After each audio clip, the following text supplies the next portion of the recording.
बहुत समय पहले की बात है। उज्जैन के सम्राट विक्रमादित्य अपने कंधे पर बेताल को लेकर शमशान से लौट रहे थे।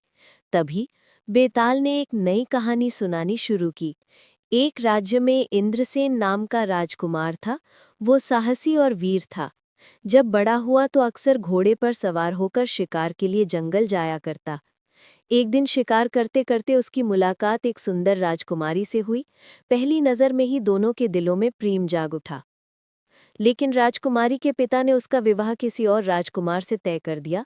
महल में विवाह की तैयारियां शुरू हो गई। ये सुनकर राजकुमारी उदास हो गई। उसने अपनी प्रिय सखी को बुलाकर कहा, मैं इंद्रसेन के बिना विवाह नहीं कर सकती। तुम मेरा संदेश उस तक पहुंचा दो। उसकी आंखों में आंसू थे। सखी ने उसकी व्यथा देखी और रात के अंधेरे में खतरों का सामना करती हुई जंगल और पहरेदारों से बचते बचाते राजकुमार इंद्रसेन तक संदेश पहुंचा दिया। अगले दिन विवाह का मंडप सजाया गया। राजकुमारी को सब दुल्हन के रूप में देखने के लिए उत्सुक थे। तभी राजकुमारी ने सबके सामने घोषणा कर दी, मैं ये विवाह स्वीकार नहीं करूंगी। सब लोग आश्चर्यचकित रह गए। उसी समय इंद्रसेन भी वहां आ पहुंचा। दोनों ने एक दूसरे का हाथ थामा और मिलकर खुश हो गए। कहानी समाप्त कर बेताल ने राजा विक्रम से पूछा, राजन, बताइए, इस कथा में सबसे बड़ा त्याग किसका है?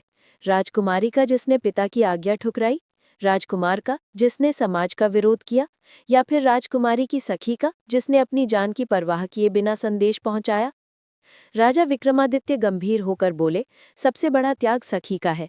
उसने न अपने लिए न किसी स्वार्थ के लिए, बल्कि केवल मित्रता और निष्ठा निभाने के लिए प्राणों की परवाह नहीं की। ये सुनकर बेताल जोर से हंस पड़ा और बोला, राजन, तुम्हारा उत्तर सही है, लेकिन तुम फिर बोल उठे,